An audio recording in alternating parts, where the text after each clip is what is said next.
Après 2 épisodes à se balader en Angleterre puis en Écosse, je pense qu'il est temps de trouver un spot tranquille, de poser le van au soleil, de chercher une petite piste pour profiter de la fin de journée et d'enfin commencer à s'intéresser à ce pourquoi je suis venu ici.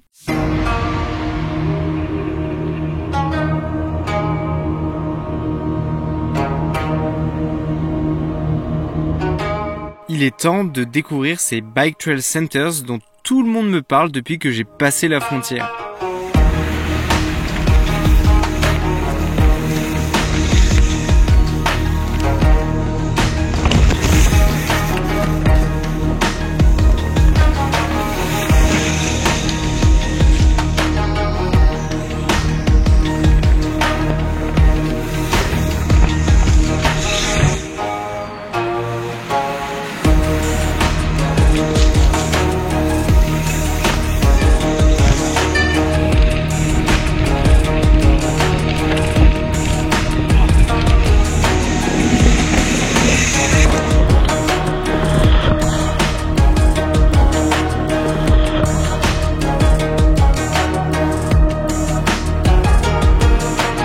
Pour comprendre la philosophie du vélo ici, il faut d'abord regarder un élément essentiel, le terrain en lui-même. Le Royaume-Uni n'a pas de très hautes montagnes. Si l'on prend un peu de hauteur, on peut voir que le plus haut sommet se situe à Fort William. Il s'agit du Ben Nevis, et c'est seulement 1345 mètres. Pour autant, la région est loin d'être plate. C'est de là que part l'idée des Bike Trail Centers. Les Anglais, les Écossais et les Gallois ont compris une chose, le vélo se développe beaucoup. Ça n'est un mystère pour personne, en ville on pousse à la mobilité douce. Et par extension, le week-end, on fait du vélo sportif. Le VTT, discipline très élitiste dans les années 90, début 2000, s'est popularisé. Le matériel a beaucoup changé. Les vélos sont confortables, rassurants et stables en chemin. Bien entendu, il y a une part non négligeable à attribuer aux vélos à assistance électrique dans l'augmentation du nombre de pratiquants. Le VTT est accessible pour tous désormais. Ça a un peu moins l'image du truc dangereux pratiqué par ton pote un peu casse-cou. Les médias comme JNBN, une chaîne YouTube dédiée au VTT, ont certainement grandement aidé à populariser cette discipline au Royaume-Uni. Ainsi, les Bike Trail Centers ont poussé un peu partout dans le pays. Ce sont des lieux spécifiquement pensés pour la pratique du VTT.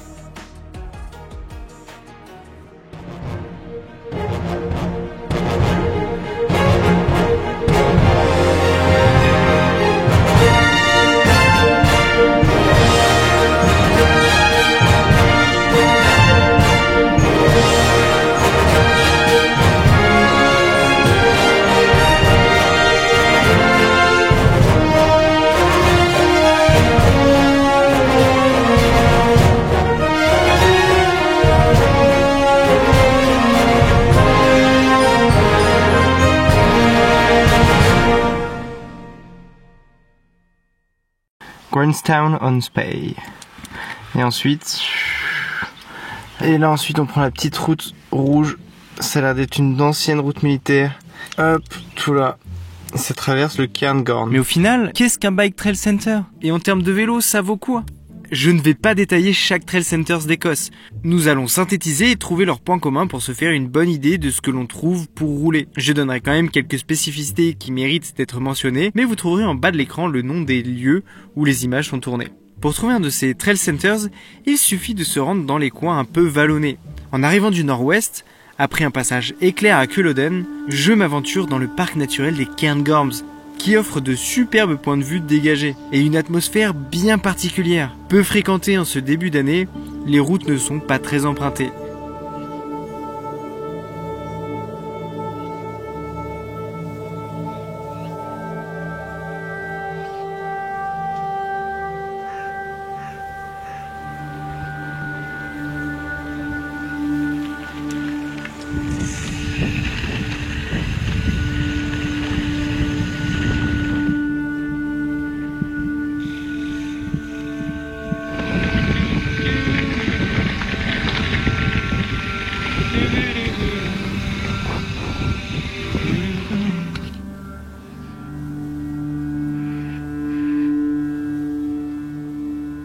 Et c'est en ce moment d'introspection que je ne tarde pas à trouver les premiers Trail Centers bien indiqués depuis la route.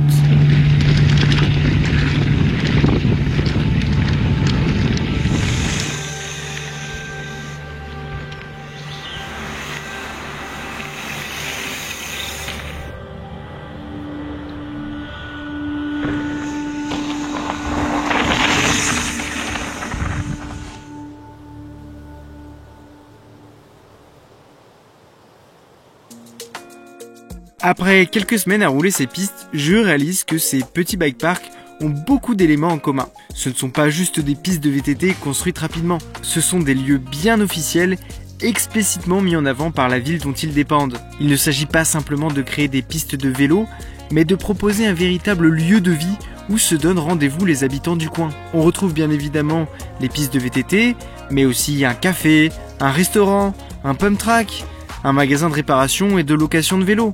Les plus développés comme celui de Comrie-Croft possèdent même un camping avec des emplacements le long des pistes de VTT. Avec ce système, ça n'est plus des simples chemins de rando dans la forêt, mais une réelle opportunité économique pour la région.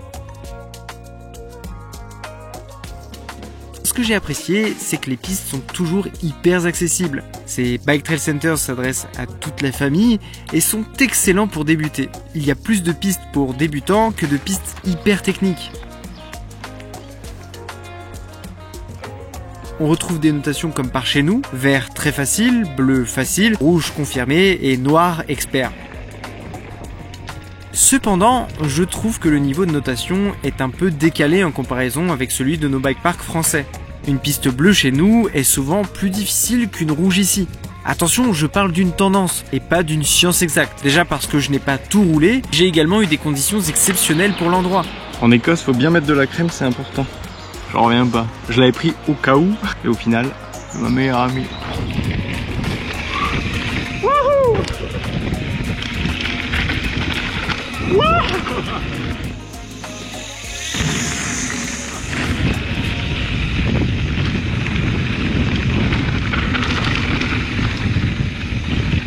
J'imagine qu'avec une pluie écossaise, ces pistes deviennent bien plus techniques, surtout quand je vois le nombre de passages de dalles et de pierriers.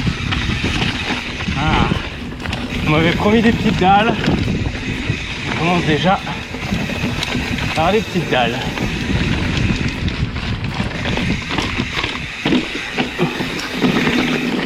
Alors ça c'est ma hantise quand il pleut, hein. Les dénivelés n'étant pas les mêmes, on cherche moins à faire des grands tout droits dans la pente. Les pistes sont construites avec des pentes douces pour rentabiliser le faible dénivelé.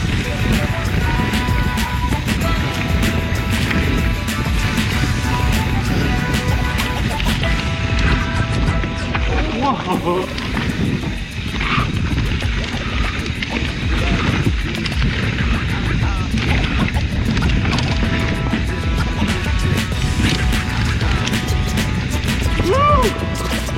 A noter également que ces bike parks officiels sont ouverts à tous, sans aucun contrôle.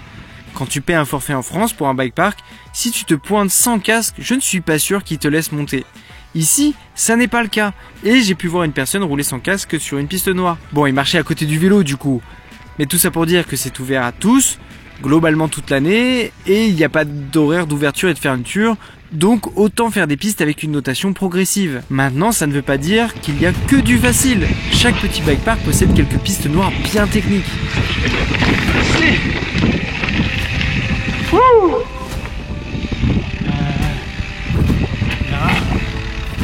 Oula, voilà. Hein.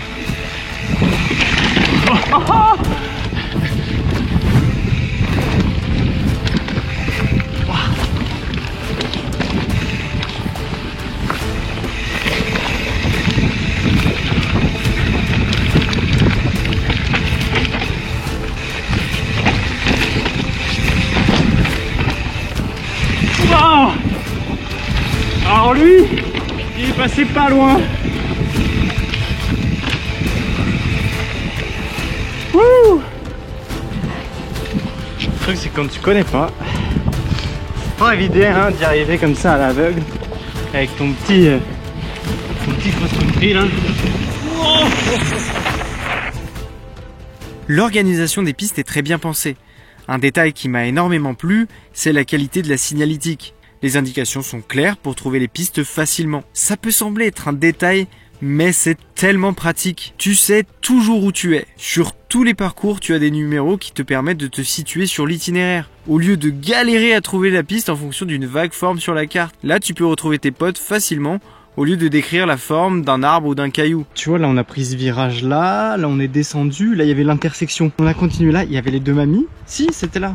Ah, tu penses que c'était le chemin du dessus? Hop, là il y avait la rouge au-dessus, non? C'est pas ça? T'es sûr? Ok. Ok, on se met en face.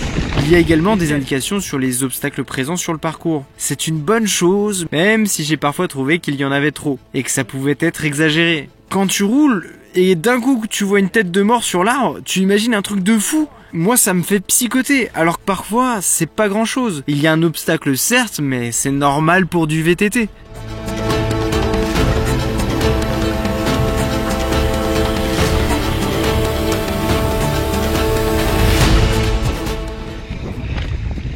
Ces trail centers sont tous gratuits. Et cette info peut faire bizarre quand on voit la qualité des pistes et la qualité des infrastructures mises à disposition. En revanche, il y a toujours la possibilité de faire un don, car derrière ces magnifiques sentiers se cachent des personnes, des associations, qui passent du temps pour créer ces pistes. Donc autant les remercier. Pour ma part, je m'arrange toujours pour laisser un billet quelque part, soit en profitant du café ou du resto sur place. Parfois, le système est plus contraignant, car si l'accès aux pistes est gratuit, il arrive qu'il faille payer le parking à la journée. Il faut donc compter une dizaine d'euros. Il ne semble pas y avoir de contrôle pour cela et il est possible de facilement trouver un parking gratuit un peu plus loin. Mais encore une fois, pour une qualité de piste comme ça, c'est la moindre des choses de pouvoir aider et faire en sorte que ces projets continuent. Pour remonter les pistes, c'est surtout à la pédale que ça se passe. Certains lieux semblent proposer des remontées en camion le week-end parfois, mais je ne l'ai jamais vu et la majorité des VTTistes croisés semblent profiter de ces lieux 100% à la force des jambes. En revanche, les parcours sont très ludiques et les remontées sont tellement aménagées qu'on a la sensation de faire une rando et pas juste de remonter une piste 4x4 ou de se retrouver à porter le vélo. Ces montées sont étudiées pour ne pas te cramer complètement. Et l'aménagement de virages permet d'absorber la pente, ce qui te permet de faire plusieurs boucles en une seule journée sans te décourager. Quand j'arrive en bas, je me mets confort, j'enlève les gants, je range les genouillères, je mets ma musique et je grimpe tranquillement.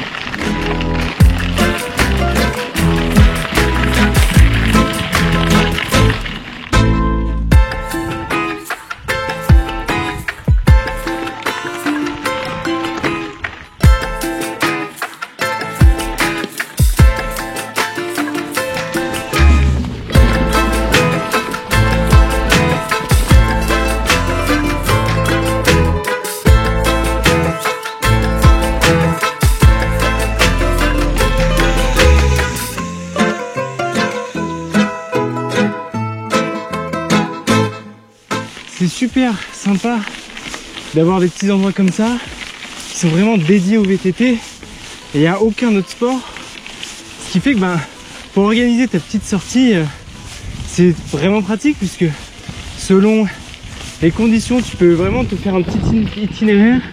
Ils ont fait là je suis en train de le faire, ils ont fait les remontées comme ça pour te simplifier la tâche, voilà, loin de la circulation.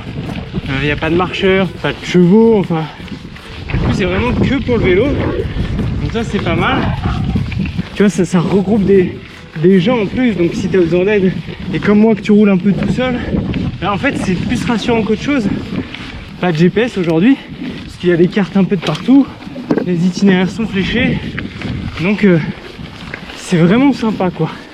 Puis du coup pour venir avec quelqu'un qui aurait pas le même niveau que toi, soit lui ou elle va être sur des pistes plus simples ou plus dures, vous pouvez vous croiser sans dire moi faut que j'aille sur ce versant pour me faire plaisir et toi faut que tu ailles sur l'autre versant. Donc ouais, j'aime bien ces endroits, voilà, sport, nature. Bon, ils ont coupé un peu beaucoup d'arbres là pour être honnête, mais vu une biche, voilà, et la prononciation est importante dans ce pays.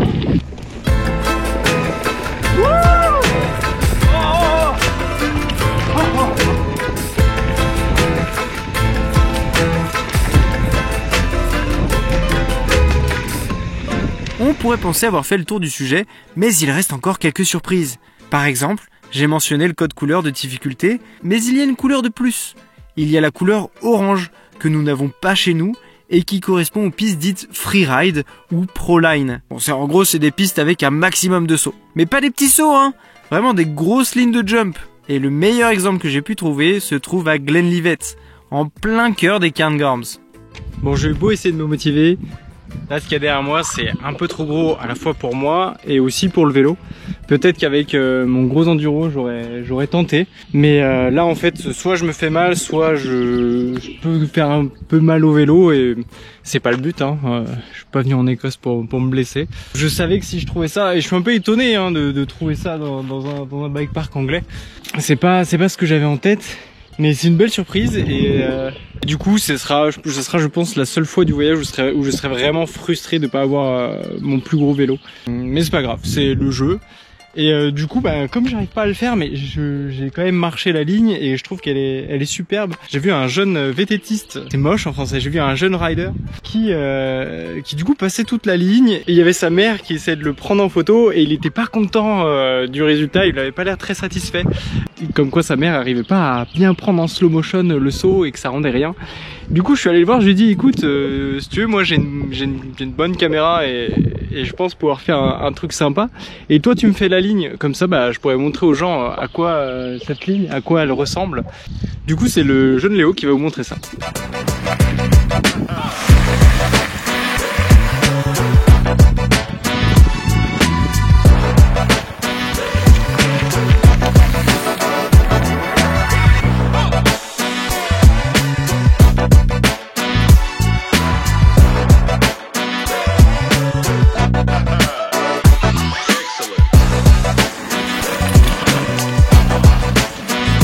Yeah!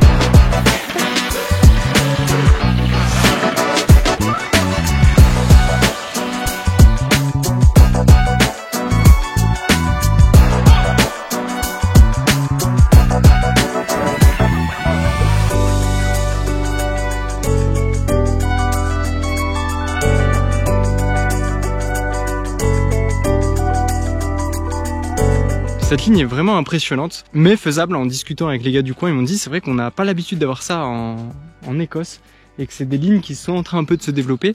Donc ça c'est une des premières comme ça. Et si tu viens dans quelques années, c'est un coup, il y en aura plein de partout. Parce que ça attire du monde. Hein. Il y avait bien du monde aujourd'hui pour un jour de semaine. Donc ces lignes-là ont de belles années devant elles. Du coup moi je suis content de vous montrer ça. Lio il est content parce que du coup il a des bonnes images que j'ai pu lui filer. Donc c'était sympa ce petit échange de procédés. Pour moi cette ligne est au-dessus de mon niveau. En tout cas dans ces conditions. Quand j'hésite à passer sur une piste, je me rappelle que je suis à des centaines de kilomètres de chez moi, souvent seul sur les pistes, et que personne ne viendra me chercher immédiatement si je me crache. Je reste sage cette fois et retourne sur des pistes sur lesquelles l'enjeu est moins gros.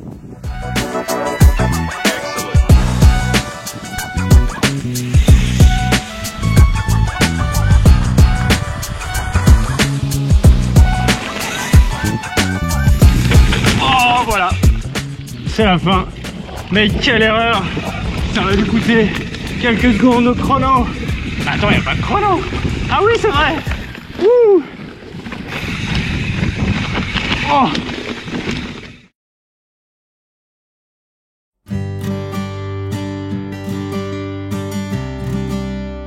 Je ne résiste pas à l'envie de vous parler rapidement de la Tweed Valley, qui se situe presque à la frontière entre l'Angleterre et l'Écosse. J'aurais potentiellement dû commencer par là, puisque c'est ici que l'on trouve le premier bike park du Royaume-Uni, Glentress.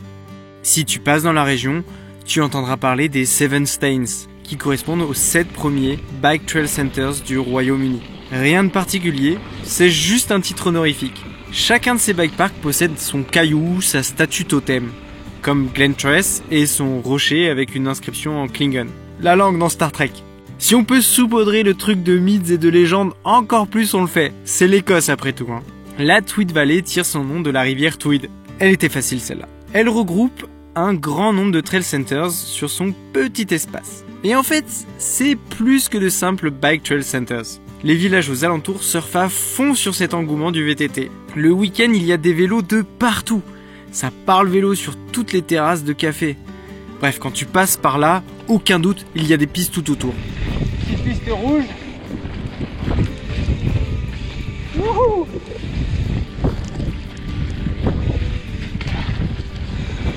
J'ai pu connaître cet endroit grâce à mon pote Ewan, rencontré lors de mon dernier passage en Écosse il y a quelques années maintenant. Il en profite pour réparer mon frein récemment cassé sur l'île de Skye lors d'une chute. Une fois de plus, il me sert de guide pour découvrir de nouvelles pépites.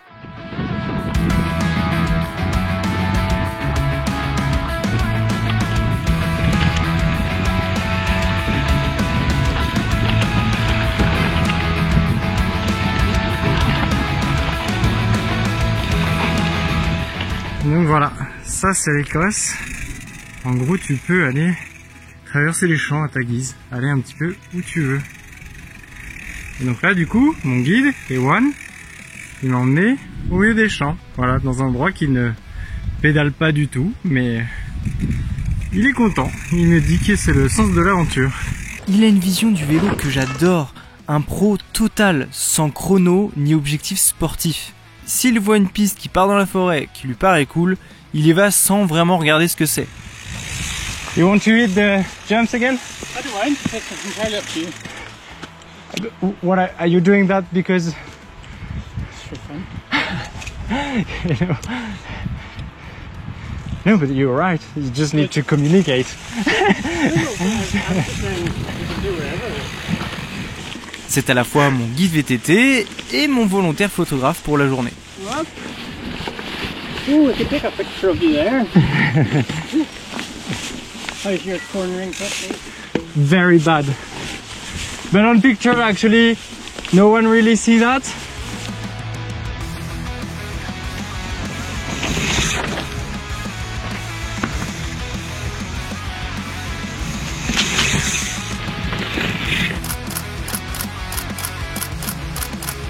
Nous roulons du côté de Yarn.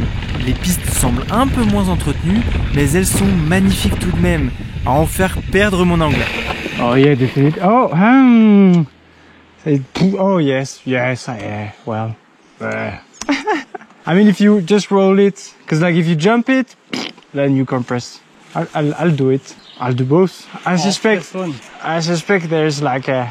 So sorry, what was the instructions there? On pourrait faire un épisode complet sur cette petite région, tellement il y a de petites pistes bijoux. J'ai eu un gros coup de cœur pour la piste Narden of Eden. Oh, it's gonna be steep. May the God of bikes be with me today. This is the Garden of Heaven. Of Heaven or Even? No, well, it's Narden, as in, you know, Nar. G-N-A-R. Oh, Narden. No. Ah, so it's a pun. Yes. Ah, it's a pun. No one told me it was a pun. Et j'ai totalement loupé mes réglages caméra pour vous montrer ce petit bijou. Elle est assez engagée, avec une forte pente, mais elle est très belle au milieu de grands arbres, avec de la mousse, de l'herbe et des fougères de la taille d'un buisson. Fabuleuse. Là, ah, yeah, il est serré à un max tellement ça descend.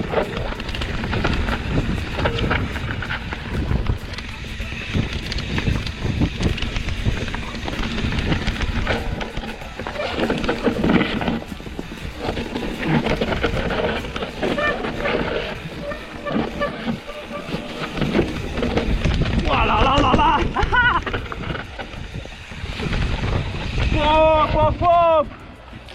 Yes! It was a very nice one. Si tu cherches une seule destination de vélo en Écosse, c'est peut-être dans la Tweed Valley que tu dois te rendre. Pour trouver ces trail centers, je te recommande d'utiliser l'appli Trailforks. Pas forcément très populaire en France, cette appli est un incontournable au Royaume-Uni. Tu trouves le nom des pistes, la version gratuite suffit pour au moins savoir vers quelle montagne te diriger pour trouver des sentiers. Tu as aussi la difficulté des pistes, ce qui est pratique. Perso, j'évite les pistes avec des noms impliquant des crânes et des côtes cassées, car le nom s'inspire souvent de faits réels. Attention, les pistes officielles de Bike Trail Centers et les pistes dites non officielles sont indiquées pareil sur l'application. Mais le niveau est plus élevé sur les pistes un peu sauvages. Alors c'est vrai qu'avec tous ces trail centers, tu te dis qu'il y a en fait que des pistes officielles, qu'en effet, si tu veux faire du VTT, tu vas dans un bike center et c'est bon. Mais non, il y a autre chose.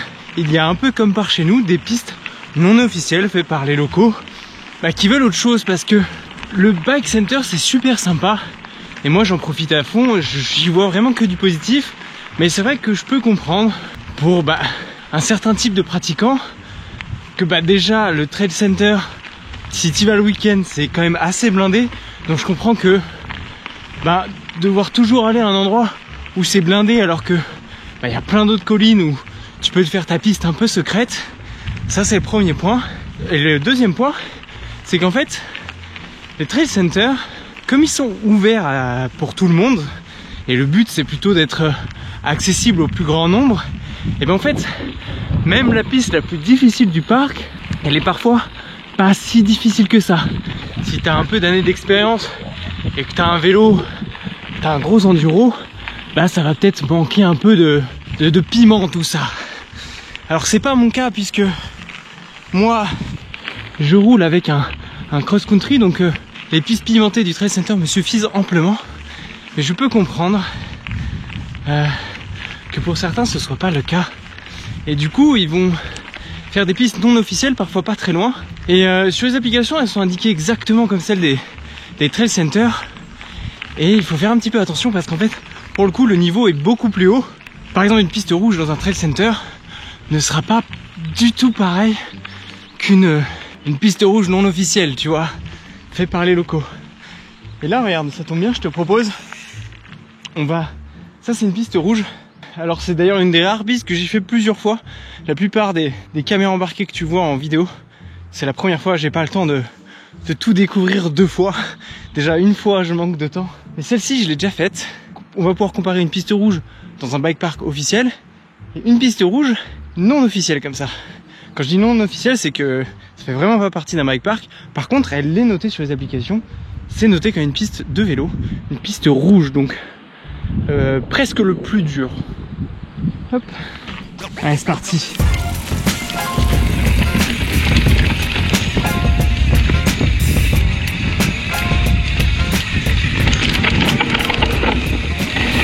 Hop. Il y a quand même déjà la caillasse, ça tourne, pas de virage relevé nécessairement, c'est des virages à plat.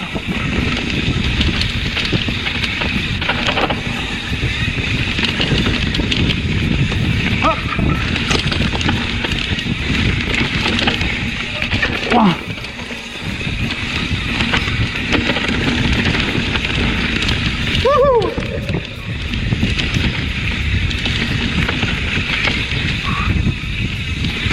Hop.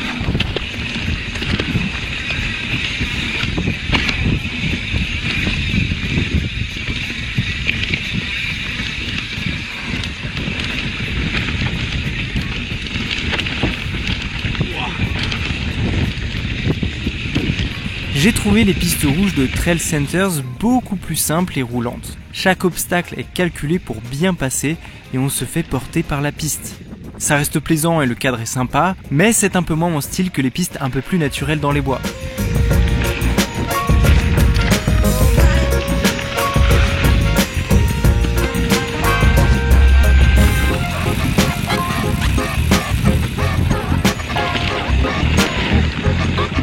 C'est ainsi que mon périple en Écosse se termine avec beaucoup de lieux mythiques traversés. J'ai beaucoup appris sur la culture du vélo ici en Écosse. Ces bike trail centers sont excellents pour débuter. Ils peuvent également être un peu frustrants car on sent que les obstacles sont travaillés pour être franchissables facilement à vélo. Les itinéraires sont majoritairement orientés cross-country. Donc des pistes avec des descentes mais aussi beaucoup de relances. D'ailleurs, avec un vélo de 120-140 mm de débattement, down country, all mountain ou petit enduro, tu peux quasiment tout faire. Bien entendu, c'est très propice au vélo électrique car il n'y a pas de remontée mécanique. Fort William fait exception à cette règle puisqu'il possède une partie supérieure avec des télécabines dédiées au vélo.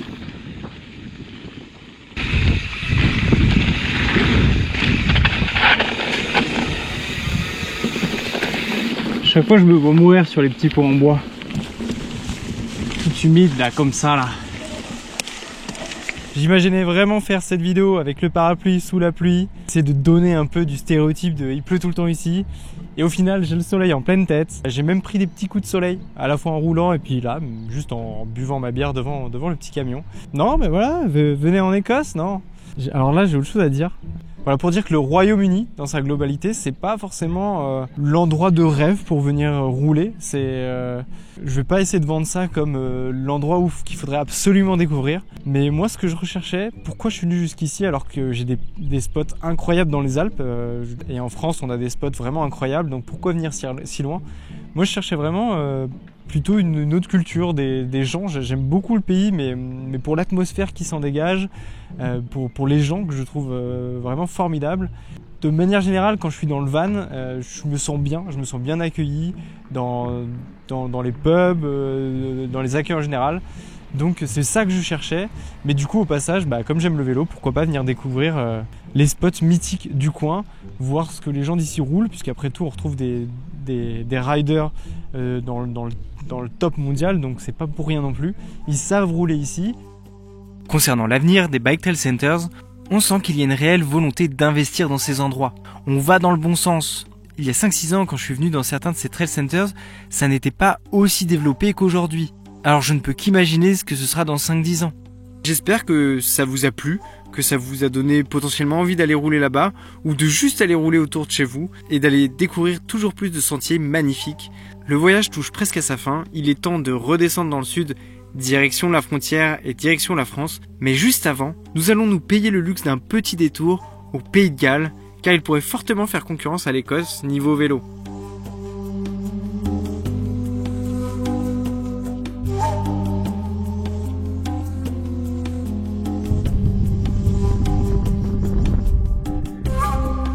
Best places